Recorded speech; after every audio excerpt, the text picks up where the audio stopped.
मित्रों, अतः महाभारत भी विश्व रचना का वर्णन है। महाभारत के वन पर्व का मूल मनु को बताया गया है।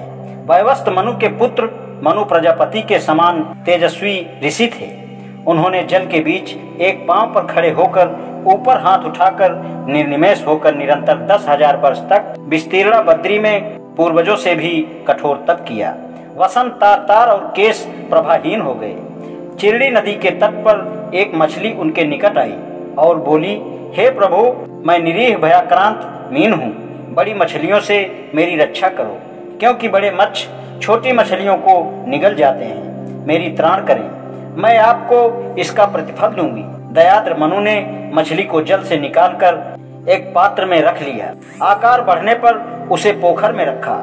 हालांकि पोखर 2 योजन लंबा और 1 योजन चौड़ा था। वह कमल नयन मीन को छोटा पड़ा और वे उसे गंगा में ले गए। फिर मछली ने कहा, यह स्थान कम है।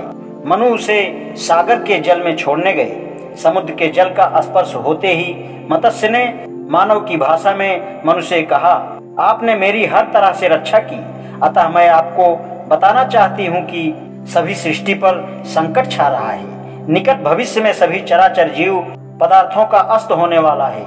अब विश्व की शुद्धि का समय आ गया है। मैं तुम्हें बताती हूँ क्या शुभ होगा।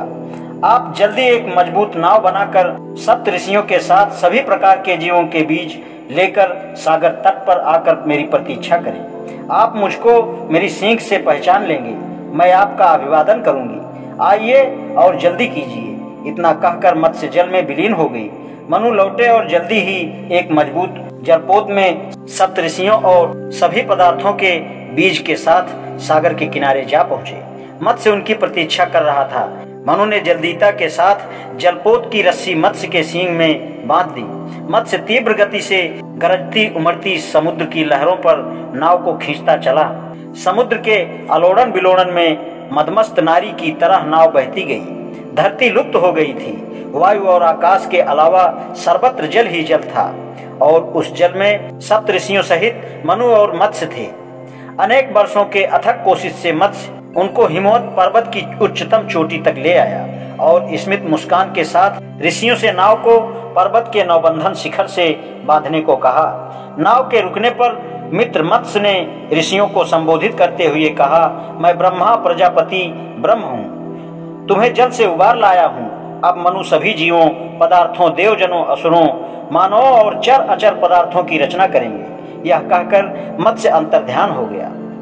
मनु ने तपोबल से अंतर्दृष्टि प्राप्त की। उन्होंने घोर तप किया और सृष्टि का आरंभ कर दिया।